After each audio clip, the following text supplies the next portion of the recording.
Hello नमस्कार, मैं हूं doctor Santosh Pandey, assistant professor Hindi विभाग, Firoz Gandhi college, Raebareli. Exam special video series में मैं आज सूरदास के ऊपर एक व्याख्या की वीडियो बना रहा हूं, कबीर दास के ऊपर 3 पार्ट और मलिक मोहम्मद जायसी के ऊपर 2 पार्ट की वीडियो बना करके मैं आप तक भेज चुका हूं। आप उसे पढ़ रहे होंगे। आज हम सूरदास को ले रहे हैं और उसी पुस्तक से हम व्याख्या पढ़ाएंगे, जिस पुस्तक से हम लगातार व्याख्या अपनी पढ़ाते चले जा रहे हैं, यानी प्रकाशन केंद्र की पुस्तक, संपादक प्रोफेसर रीता चौधरी और प्रोफेसर सूरज बहादुर थापा। इस पुस्तक में सूरदास का जो पहला पद है नंबर 1, हमारे निर्धन के धन राम, चोर न लेत घटत नहीं कबहूँ आवत गाढ़े काम, जल नहीं बूड़त अग्नि न दाहत है ऐसो हरि नाम, बैकुंठ नाम सकल सुख दाता सूरदास सुखधाम। अब पहले आप जान लीजिए कि विशेष में कुछ चीजें हैं जो आपको परमानेंट सूरदास जी के सारे पदों में लगभग आपको लिखना है।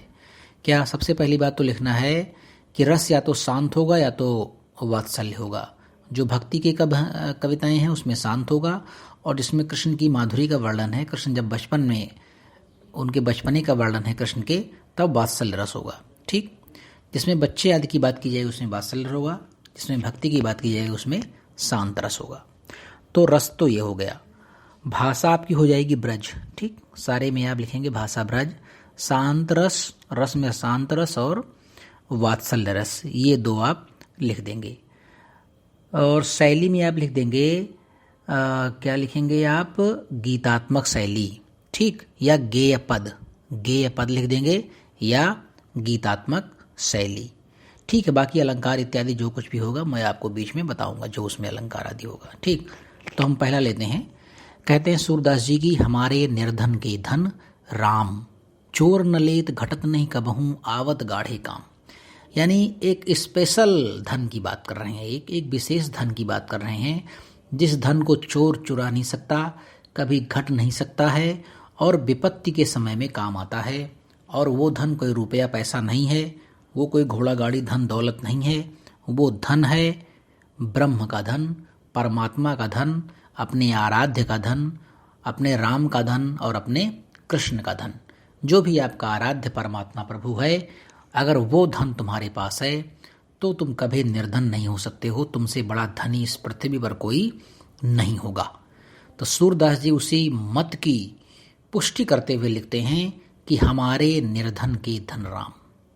हमारे समान जो निर्धन हैं, जिनके पास रुपया पैसा दौलत नहीं है, उनके पास सबसे बड़ा धन क्या है? हे प्रभु, हे राम, हे कृष्ण, हे प्रभु, सिर्फ तुम हो और कोई नहीं। और ये धन कितना स्पेशल है, कितना विशिष्ट है ये धन, कि इस धन को कोई चोर नहीं चुरा सकता है। आप सोचिए कि वो धन कितना अच्छा धन होगा, कितना बेहतर वो धन होगा, कि वो धन चाहे इतना तुम्हारे पास हो, उसे कोई चोर चुरा नहीं सकता है। चोर न लेत घटत नहीं कबहूँ, चाहे इतना खर्च कर दो, अथाह खर्च कर दो, लेकिन उसमें कभी घटोत्तरी नहीं होगी। जितना खर्च करोगे उतना ही वो बढ़ेगा।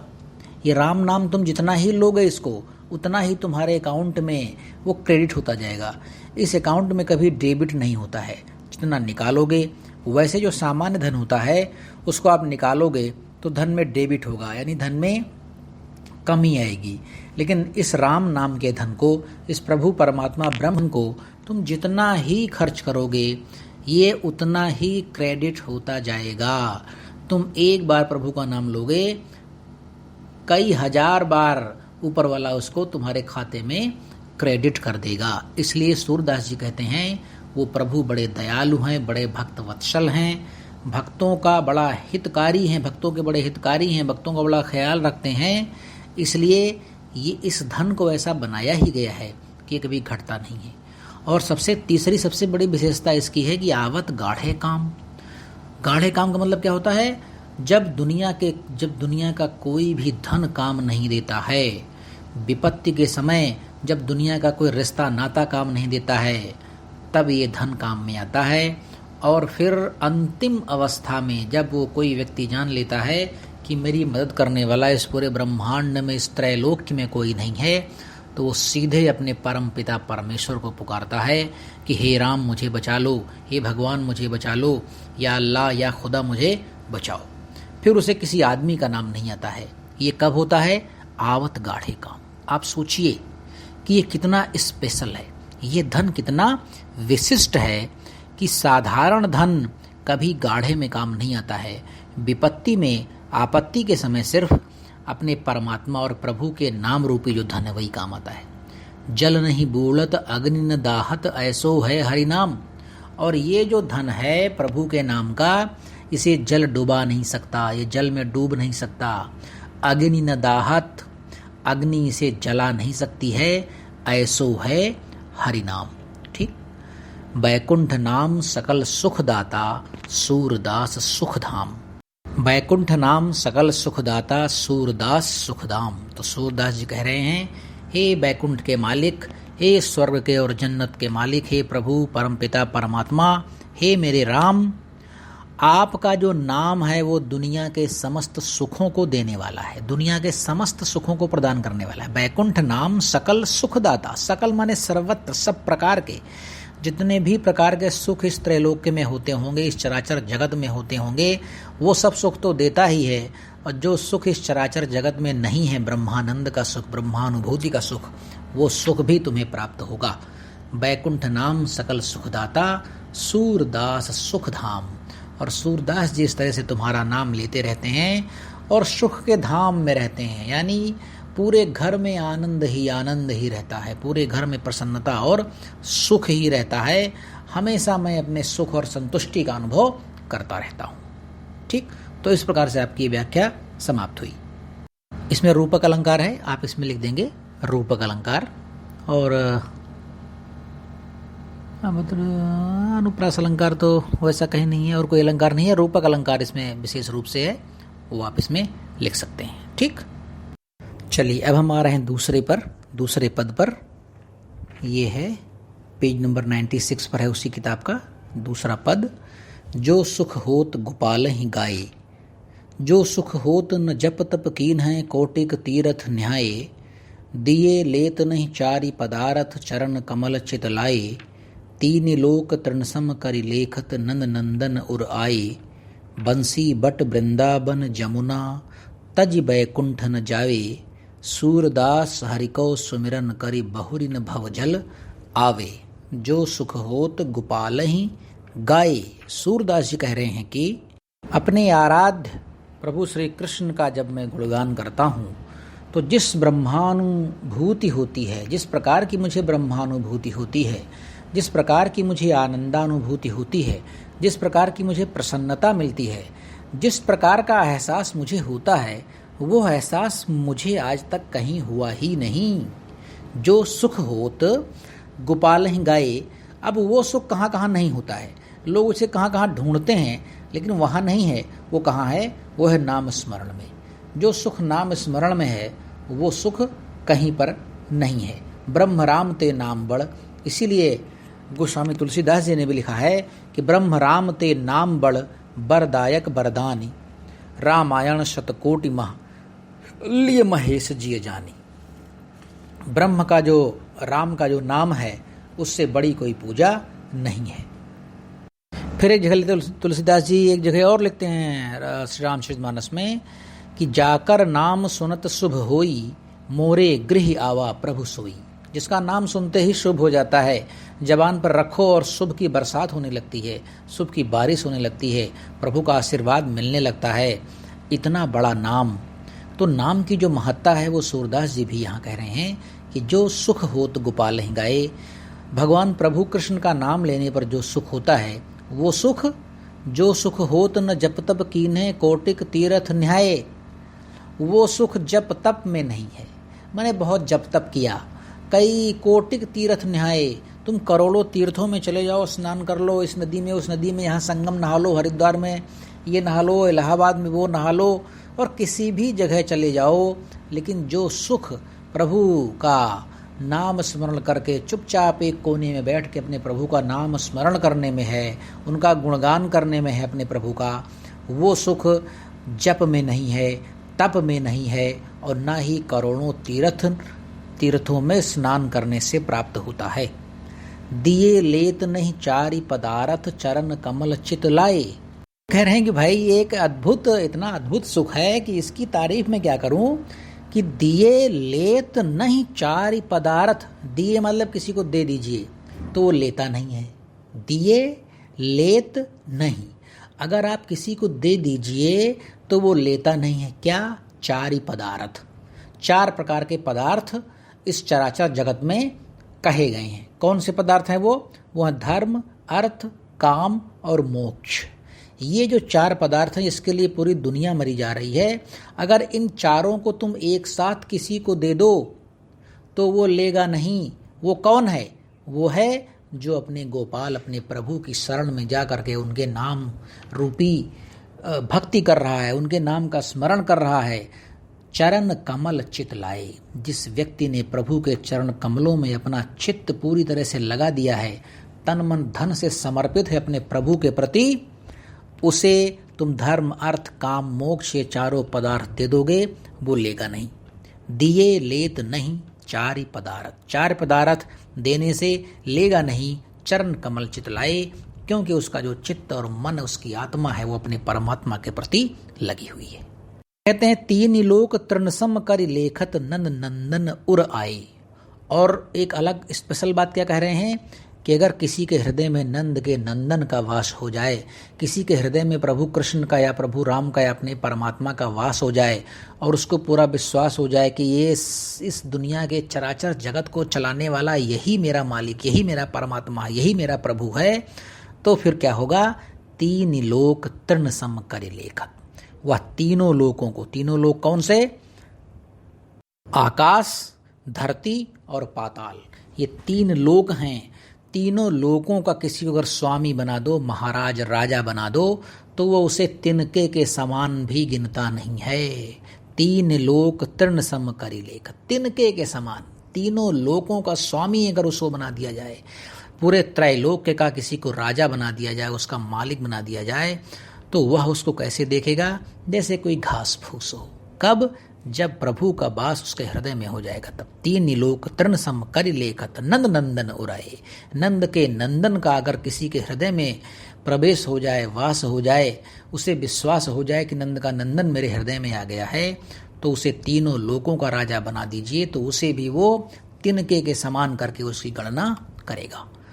बंसी बट वृंदावन जमुना तज बैकुंठ न जावे।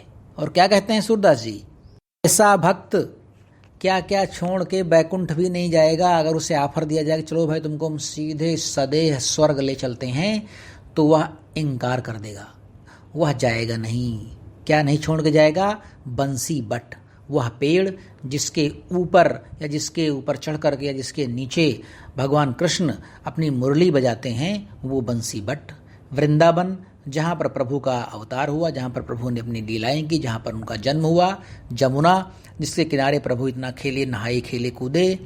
इन सब को छोड़ करके वो जो व्यक्ति है वो बैकुंठ भी जाने की इच्छा नहीं करेगा।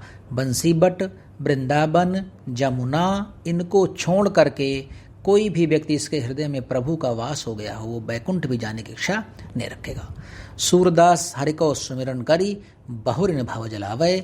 और सूरदास जी फिर अंतिम में एक बहुत बड़ी बात कहते हैं, एक संकेत देते हैं कि अगर तुमको इस भवसागर को परमानेंट पार कर देना है, इस जन्म मृत्यु के चक्कर से अपने आप को हमेशा हमेशा के लिए मुक्त कर देना है, जिसे हिंदू मैथोलॉजी में मोक्ष कहते हैं, अगर तुझे मोक्ष पाना है तो हे सूरदास जी कहते हैं, हे मालिक, हे बंदे, तो क्या कर? हरि को सुमिरन कर। सूरदास हरि को सुमिरन करी। सूरदास जी कहते हैं अपने प्रभु का नाम लो, बस अपने प्रभु का नाम लो। बहुरिन भवजल आवे, फिर दोबारा कभी तुम्हें इस संसार रूपी जल को कभी भी पार करने की आवश्यकता नहीं पड़ेगी।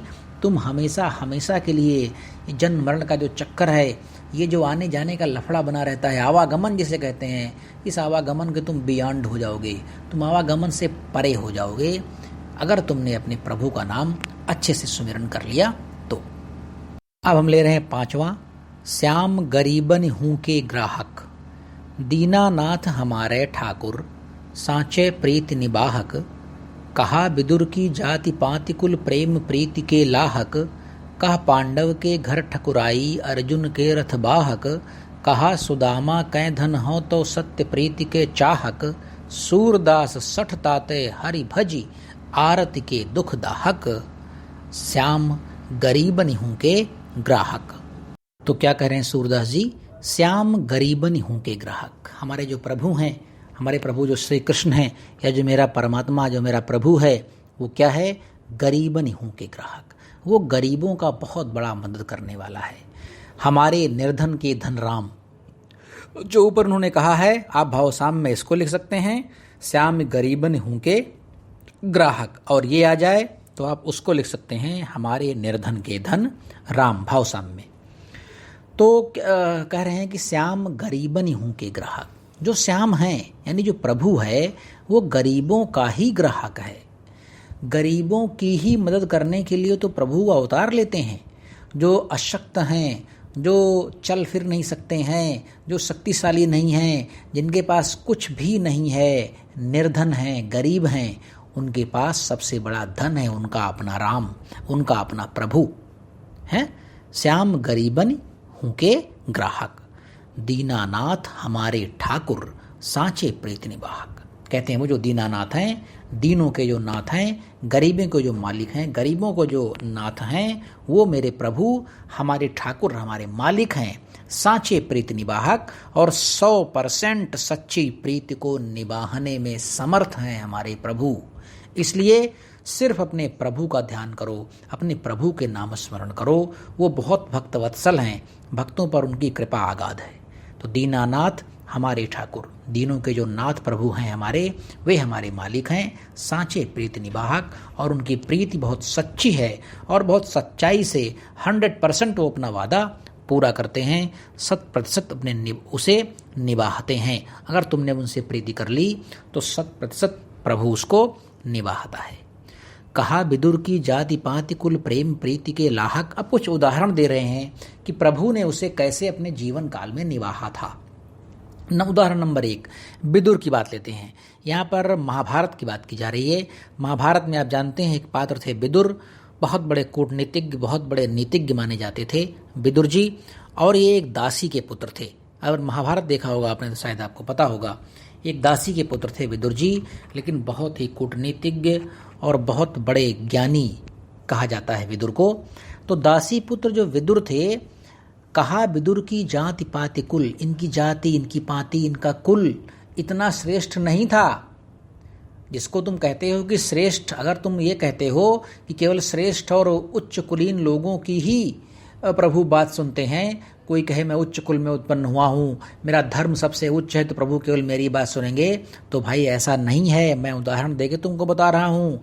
विदुर का उदाहरण है, जो ऐतिहासिक पुरुष है, महाभारत की सत्य घटना की बात मैं तुमको बता रहा हूँ कि जो विदुर हैं उनकी जाति पाति और कुल निम्न कुल के थे, वो दासी पुत्र थे।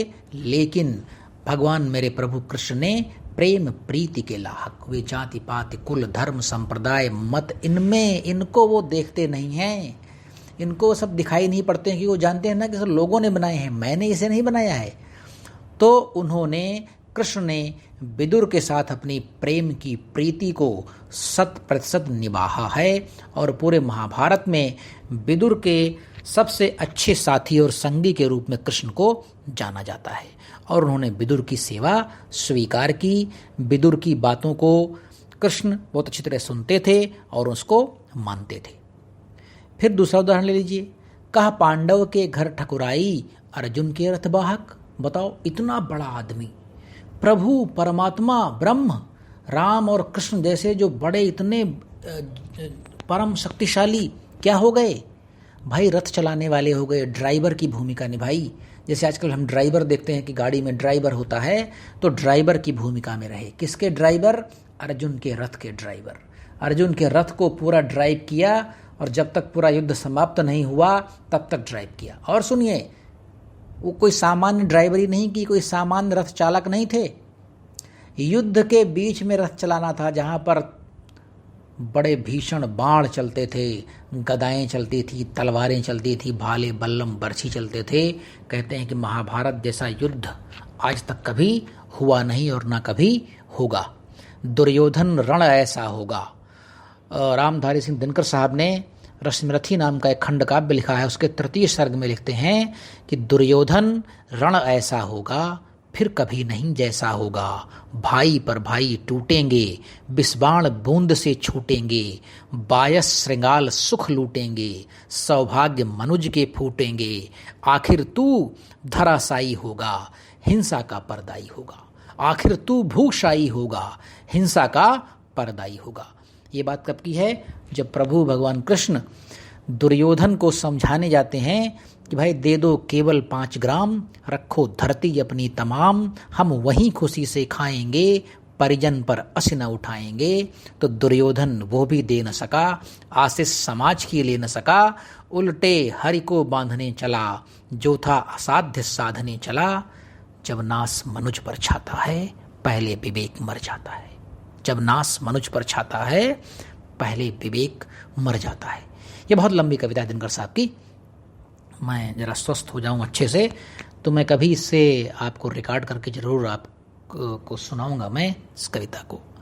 तो ड्राइवर बने, एक रथ चालक की भूमिका में आ गए, और वो भी युद्ध में रथ चालन करना। सामान्य ड्राइवरी करना, हाईवे पर आप चले जाओ तो वहाँ कोई टेंशन नहीं है, लेकिन अगर आप किसी ड्राइवर को मालूम हो जाए कि हम जिसके लिए ड्राइव कर रहे हैं, जो मेरा मालिक है, आगे चल कर के बहुत भीषण युद्ध में फंसने वाला है, तो मैं दावा करता हूं कि कोई भी ड्राइवर आपकी सीट पर बैठा नहीं रहेगा, तुरंत ब्रेक मार करके उतर जाएगा।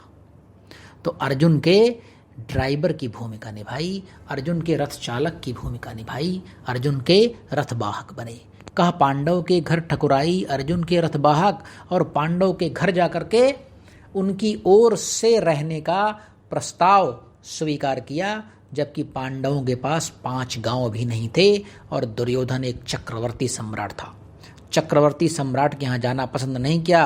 प्रभु ने हमारे प्रभु ने स्वीकार किया क्या कि ड्राइवरी मुझे पसंद है, लेकिन दुर्योधन जैसे कुटिल और कामी व्यक्ति की दोस्ती मुझे स्वीकार नहीं है। तो पांडव के घर ठकुराई अर्जुन के रथवाहक, कहा सुदामा कै धन हो तो सत्य प्रीति के चाहक। फिर कहते हैं कहा सुदामा कै धन हो तो सत्य प्रीति के चाहक। अब सुदामा के पास कहाँ धन था, वो तो बहुत गरीब ब्राह्मण था, लेकिन आप जानते हैं सुदामा और भगवान कृष्ण की मैत्री, ये दोस्ती लोग प्रमाण देते हैं कि दोस्ती हो तो सुदामा और कृष्ण की जैसी। तो सुदामा जैसे धनहीन और गरीब ब्राह्मण की दोस्ती स्वीकार करके इस बात का प्रमाण दिया प्रभु ने कि प्रभु केवल प्रीति के चाहक हैं, सांची प्रीति के चाहक हैं, वे धन दौलत के चाहक नहीं हैं। सूरदास सठ तातय हरि भजी, आरत के दुखदाहक। सूरदास जी कह रहे हे मूर्ख मन, सठ माने मूर्ख, हे मूर्ख मन तू इधर उधर मत भटक, हरि का भजन कर। सूरदास सठ तातय हरि भज, ताते माने इसलिए ऊपर जो मैंने तमाम प्रकार के प्रमाण दिए उनको देखते हुए हे सठ मन, हे मूर्ख मन, तो विषय वासनाओं में लगा हुआ है, उसे छोड़ करके हरि का भजन कर, प्रभु के नाम का स्मरण कर। आरत के दुखदाहक, आरत माने होता है परेशान आदमी, पीड़ित आदमी, किसी प्रकार से दुखी, उसको बोलते हैं आरत। ठीक, ये मूल शब्द है आरत, तद्भव इसका आरत। आरत के दुखदाहक, ऐसे परेशान पीड़ित और दुखी लोगों के दुख के दाहक हैं। दाहक मतलब नष्ट करने वाले, जला देने वाले।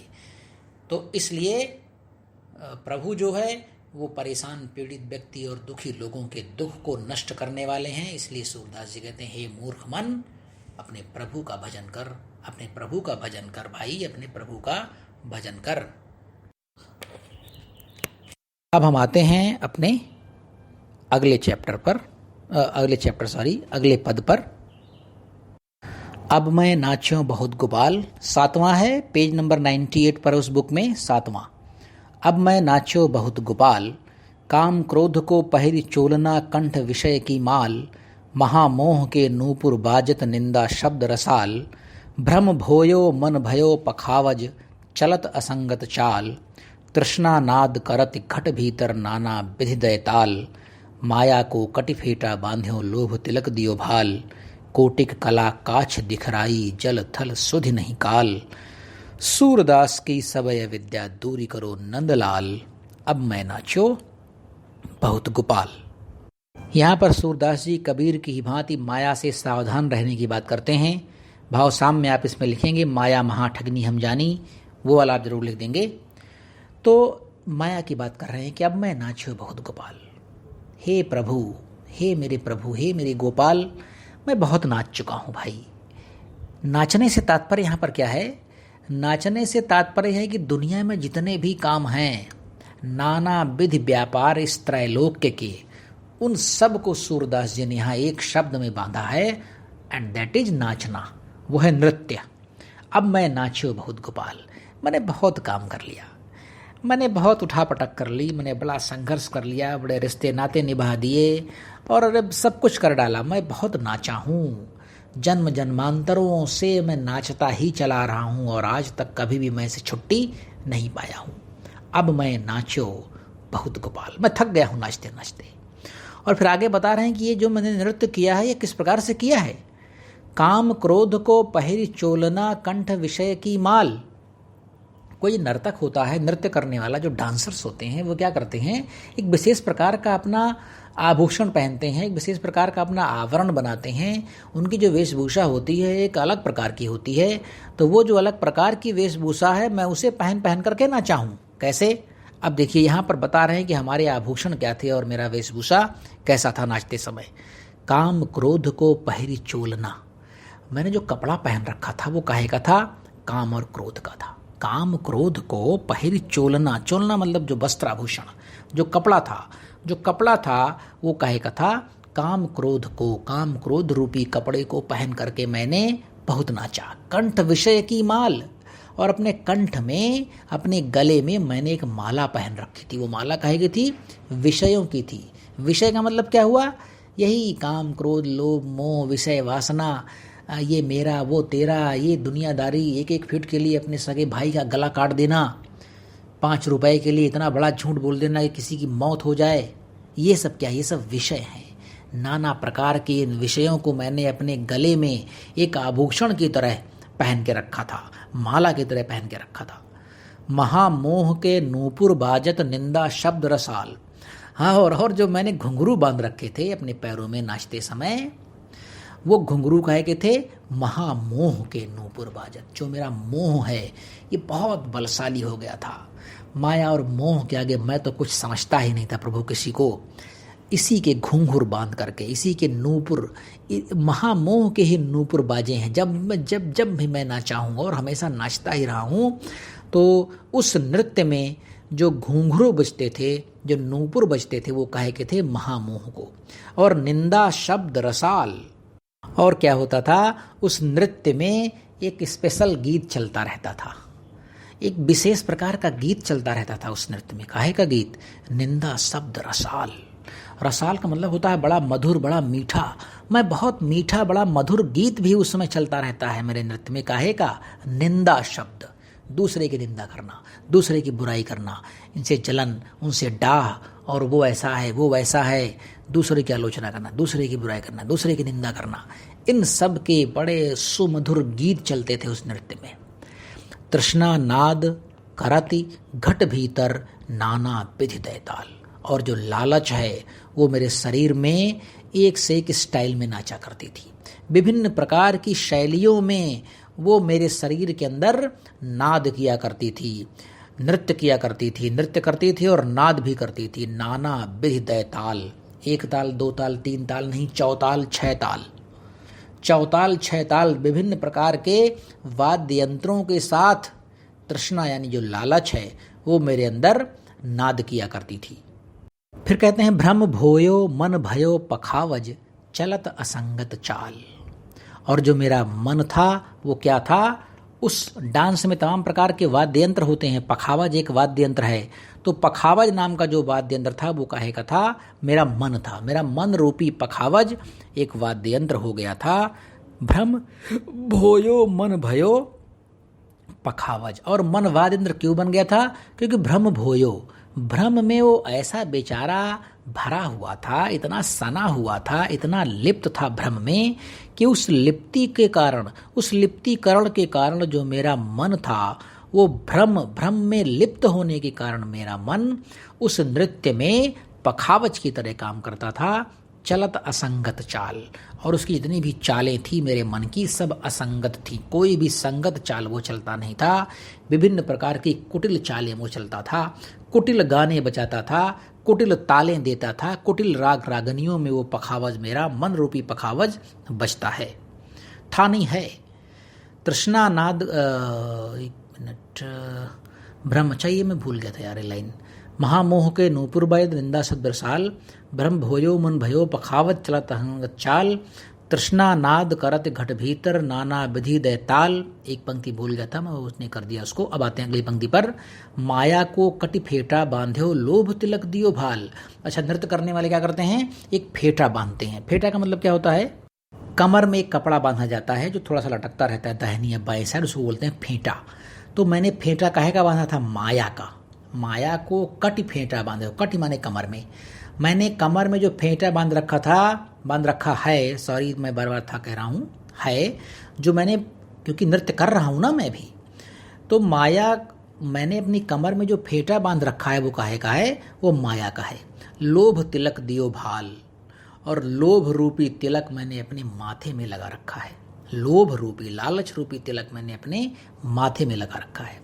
और इस तरह से मैंने अपना पूरा वेशभूषा वस्त्राभूषण पहन लिए, फिर मैंने एक से एक नाच दिखाए प्रभु इस दुनिया में।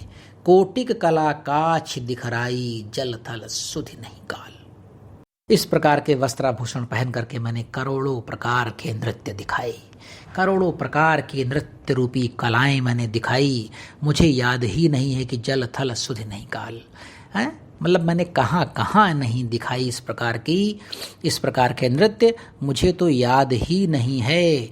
मैं कंटिन्यूअस इस अपने नृत्य कला का प्रदर्शन मैंने इस पूरी दुनिया में भटक भटक करके विभिन्न प्रकार की, हिंदू मैथोलॉजी के हिसाब से अगर हम बात करें तो वो हिंदू मैथोलॉजी से बात करना ही पड़ेगा, क्योंकि हिंदू मैथोलॉजी की बात हो रही है।